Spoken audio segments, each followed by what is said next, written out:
জাতীয় নাগরিক party NCP উত্তরাঞ্চলের মুখ্য সংগঠক সার্জিস আলমের রাজধানীর বসুন্ধরা আবাসিক এলাকায় যাওয়াকে কেন্দ্র করে বাকবিতণ্ডার ভিডিও ফেসবুকে ভাইরাল।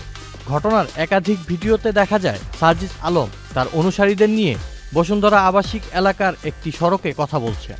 এক পর্যায়ে দুই পক্ষের মধ্যে কথা কাটাকাটি থেকে ধাক্কা পাল্টা ধাক্কা ও হাতাহাতি শুরু হয়। ৫ মার্চ রাত ১০টার দিকে বাকবিতণ্ডা ও হাতাহাতির ঘটনার পর হামলার অভিযোগ নিয়ে সার্জিস আলম ও তার অনুসারীরা ভাটারা থানায় যান বলে জানা যায়।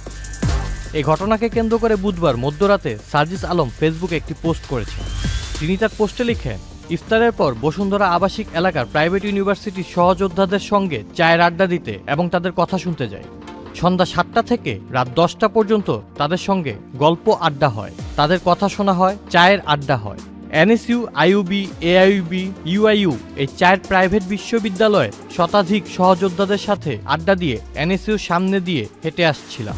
আমার সাথে ১৫-২০ জন প্রাইভেটের সহযোদ্ধারা ছিলেন। পরে এনএসইউর গেটের সামনে দেখি ১০ থেকে ১২ জন ঢাবি সিন্ডিকেট নিয়ে স্লোগান দিচ্ছে।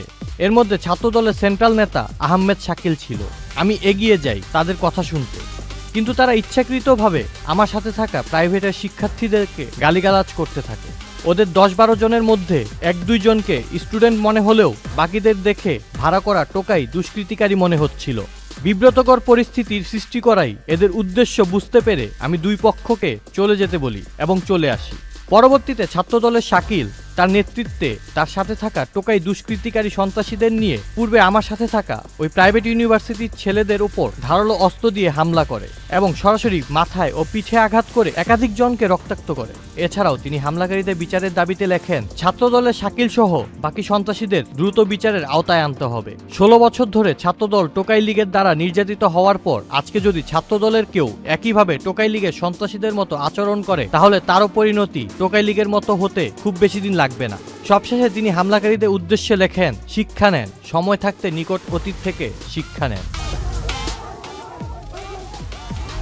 আশরাফুল ইসলাম আকি, চ্যানেল।